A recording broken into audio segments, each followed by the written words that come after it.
Hello guys, I am आकांक्षा तिवारी। आज हम आपको पढ़ाएंगे सल्तनत काल की इमारतें और मुगल स्थापत्य कला चित्रकला के विकास का वर्णन। तो सल्तनत काल की प्रमुख इमारतों के बारे में पढ़ते हैं। सल्तनत काल जो 2006 से लेकर 1206 से लेकर 1526 ईस्वी तक था।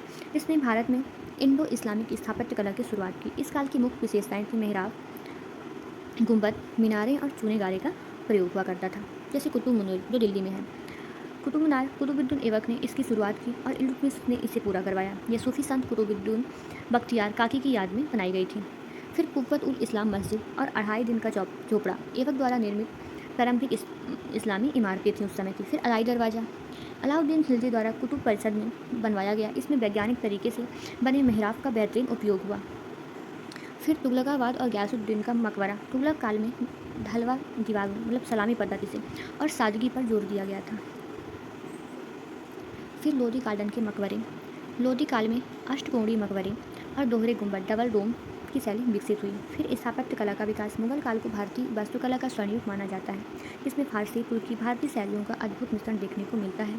इस काल में लाल बलुआ पत्थर और बाद में सफ़ेद संगमरमर का व्यापक उपयोग हुआ। फिर प्रमुख शासक और उनका योगदान, जैसे पहले हैं अकबर। इन्होंने हुमायूं का मकबरा बनवाया। इसे ताजमहल का पूर्वगामी माना जाता है। इसमें पहली बार 4 बाग पद्धति और विशाल दोहरे गुंबद का सफल प्रयोग हुआ। फिर फतेहपुर सीकरी अकबर ने इसे अपनी राजधानी बनाया। यहाँ बुलंद दरवाज़ा गुजरात विजय की याद में सलीम चिश्ती का मकबरा, पंचमहल और जोधाभाई महल आज भी शानदार इमारतें हैं। जहांगीर संक्रमण काल इस समय इतमाद उद दौला का मकबरा जो आगरा में बना, इसे पहली बार पूरी तरह सफ़ेद संगमरमर का प्रयोग हुआ और पितरा कीमती पत्थरों की जड़ाई तकनीक का सबसे बड़े पैमाने पर प्रयोग किया गया। फिर शाहजहाँ, जिसे स्थापत्य कला का स्वर्णयुग कहा जाता है, इन्होंने ताजमहल बनवाया आगरा में। बेगम मुमताज़ की याद में यह महल बना सफ़ेद संगमरमर से निर्मित, जो अपनी समरूपता और नक्काशी के लिए भी सुप्रसिद्ध है। फिर लाल किला और जामा मस्जिद जो दिल्ली में है। शाहजहाँ ने शाहजहानाबाद बसाया और वहाँ लाल किले का निर्माण कराया, जिसमें दीवान आम और दीवान खास शामिल है। फिर औरंगजेब पतन का काल, इसके समय काल को राजकीय संरक्षण मिलना बंद हो गया। इसने अपनी पत्नी की याद में बीवी का मकबरा औरंगाबाद में बनवाया, जिसे ताजमहल की फुहर नकल कहा जाता है। फिर मुगल चित्रकला का विकास मुगल चित्रकला मुख्य रूप से दरबारी कला थी, जो अभिजात वर्ग, शिकार के दृश्यों, युद्धों और प्राकृतिक दृश्यों पर केंद्रित थी।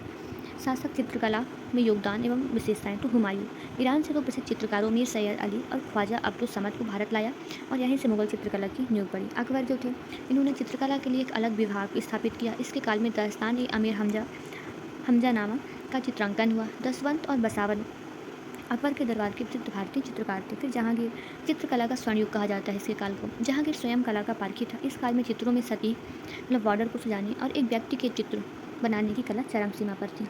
फिर जहांगीर के रत्न उस्ताद मंसूर, जो पशु पक्षी दुर्लभ फूलों के विशेषज्ञ जैसे साइबेरियन क्रेन का चित्र, और अबुल हसन मानवीय चित्रों के विशेषज्ञ। फिर शाहजहाँ स्थापत्य की ओर अधिक झुकाव के कारण चित्रकला में थोड़ी कमी आई, लेकिन चित्रों में सोने, चांदी, चमकीले रंगों का उपयोग बढ़ गया। रेखा चित्र इस काल की विशेषता थी। औरंगजेब इसने चित्रकला को इस्लाम विरोधी मानकर प्रतिबंधित कर दिया। इसके बाद कलाकार प्रांतीय रियासतों जैसे राजस्थानी पहाड़ी शैलियों की ओर चले गए। तो इसे हम संक्षेप में समझ लेते हैं। जैसे सल्तनत काल ने जहाँ भारत में नई निर्माण तकनीकों का आधार तैयार किया, वहीं मुगलों ने स्थापत्य और चित्रकला की भव्यता, बारीकी और अंतर्राष्ट्रीय पहचान देकर शिखर तक पहुँचाया। So thank you so much guys. आज हमने मेडिएवल हिस्ट्री के जो प्रमुख चित्रकार थे, उनकी जो प्रमुख इमारतें थी, आज उनके बारे में हमने विस्तार से जाना। Thank you.